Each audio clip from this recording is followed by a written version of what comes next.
भगवान के परिवार में, यदुवंशियों में भगवान के संबंधी हैं एक सत्राजित नाम के राजा।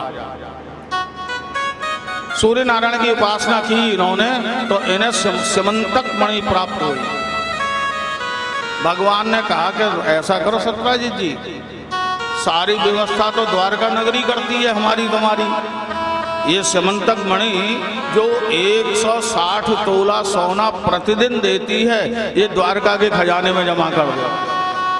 सत्राजित जी ने डांट दिया, नहीं दी। बात आई गई हो गई। एक दिन सत्राजित जी के भाई प्रसेन इस मणि को गले में पहनकर वन में गए। कि वन में एक सिंह ने प्रसेन को मार डाला, मणि ले गया। आगे जाकर के एक रीछराज जामवंत जी, उन्होंने सिंह को मार डाला और वो मणि ले गए। जामवंत जी की कन्या है जाम्बती, उन्होंने मणि जाम्बती को दे दी, वो खेलने लग गई, खिलौना हो गया। अब महाराज देखो, सत्राजित ने भगवान पे आरोप लगा दिया कि हो ना हो ये मणि भगवान कृष्ण ने चुराई है, वो ही मांग रहे थे, और प्रसेन को मरवा डाला है, आरोप लगा दिया। ध्यान रखो, सावधान, कभी भी किसी पे आरोप मत लगाओ, किसी पे आरोप मत लगाओ। बोले क्यों? बोले तुम तो आरोप लगा दोगे, लेकिन एक दिन वो आरोप जब झूठा निकलेगा उस दिन तुम कहीं मुंह दिखाने लायक नहीं रहोगे। किसी पे अनर्गल आरोप मत लगाओ, कुछ भी बोल देते हो, सावधान।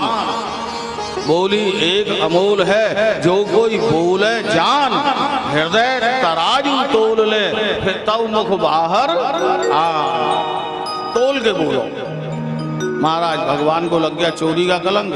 भगवान ने कलंक को मिटाने के लिए वन में गए और वन में प्रसेन को मरा देखा, घोड़े को मरा देखा, सिंह को मरा देखा।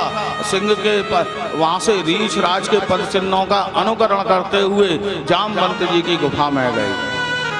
बच्ची मणि से खेल रही थी, जामवंत जी से मणि मांगी। जामवंत जी ने कहा महाराज आप योद्धा हैं और बिना युद्ध के मैं आपको मणि नहीं दूंगा। जामवंत जी के साथ युद्ध हुआ। युद्ध में जामवंत जी की नस नस ढीली कर दी कन्हैया ने। जब नस नस ढीली हो गई तो जामवंत जी ने चरण पकड़ लिए।